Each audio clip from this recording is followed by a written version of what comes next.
Independência ou morte? O grito pela liberdade de Dom Pedro I, na pintura, relembra ato heróico às margens do rio Ipiranga, em São Paulo, no dia 7 de setembro de 1822.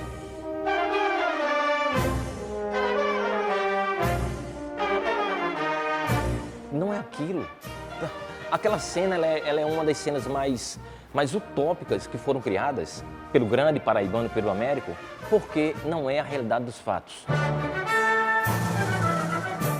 E marca a queda da monarquia europeia com reconhecimento do Brasil como nação há 200 anos. É que a independência proclamada pelo imperador não alcançava todo o território nacional. Com parte da região norte sob forte controle lusitano, os efeitos do grito só começam a ser sentidos aqui um ano depois da resistência europeia no Grão-Pará, que compreendia Amazonas, Amapá, Pará, Rondônia e Roraima. O extrativismo com mão de obra indígena era lucrativo. O domínio de Portugal, ele é rompido, tá? A estrutura governamental de Portugal, metrópole, acaba em 22 de novembro de 1823, aqui. Mas a estrutura social, a estrutura econômica ainda está vinculada a muitas famílias portuguesas, que controlavam anteriormente o comércio, o domínio, o monopólio do comércio era estabelecido por essas famílias. E é claro que durante muito tempo esse domínio vai se perdurar até a eclosão da República, que aí começa um caráter bastante nacionalista, né? Até certo ponto xenofóbico, né? Lusofóbico. Então, o primeiro reinado e o segundo reinado são de forte domínio lusitano aqui no Amazonas, lá no Pará e em boa parte do Brasil ainda. Apesar da ruptura, a tão sonhada liberdade ainda era uma realidade distante que viria a puxar uma série de movimentos populares, como a cabanagem. O sofrimento da população empobrecida provocou uma das maiores revoltas sociais da história, entre 1835 e 1840, e foi responsável pela morte de cerca de 50 mil pessoas.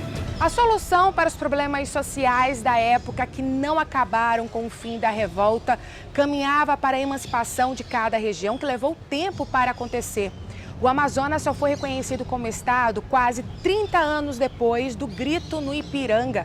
No dia 28 de agosto de 1850, o projeto de lei foi sancionado no Senado Imperial.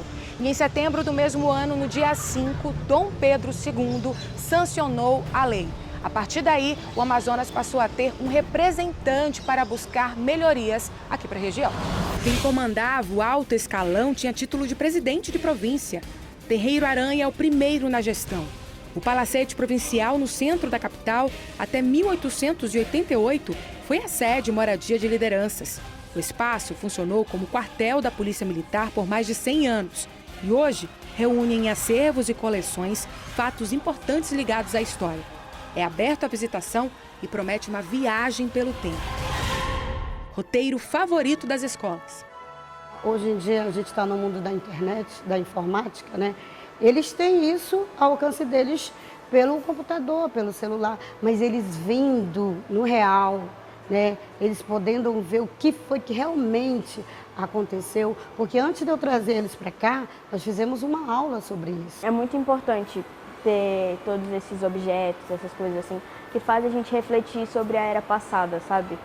Como a gente poderia... Você sabe assim, porque o passado é o passado e tem o presente, você pode melhorar ele. No bicentenário da independência, a jornada pela liberdade é celebrada. Mas a luta continua mais viva do que nunca do sul ao norte do país. O grande feito deste século será uma pátria mais justa, que enxerga cada brasileiro com igualdade. O Brasil ele não é homogêneo, o Brasil ele é múltiplo. Vale salientar que a gente sempre fala que o Brasil são 6 países. O Brasil Norte, o Brasil Nordeste, o Brasil São Paulo, o Brasil Rio de Janeiro, o Brasil Goiás, Centro-Sul. Então, a ruptura seria muito mais uma forma de... A independência seria muito mais uma forma de agregar as várias populações, as várias regiões dentro de um projeto comum, que é distribuição de renda. Eu acho que a independência hoje não existe mais o caráter colonial, metropolitano, mas a independência econômica, principalmente das populações que mais sofrem hoje no Brasil.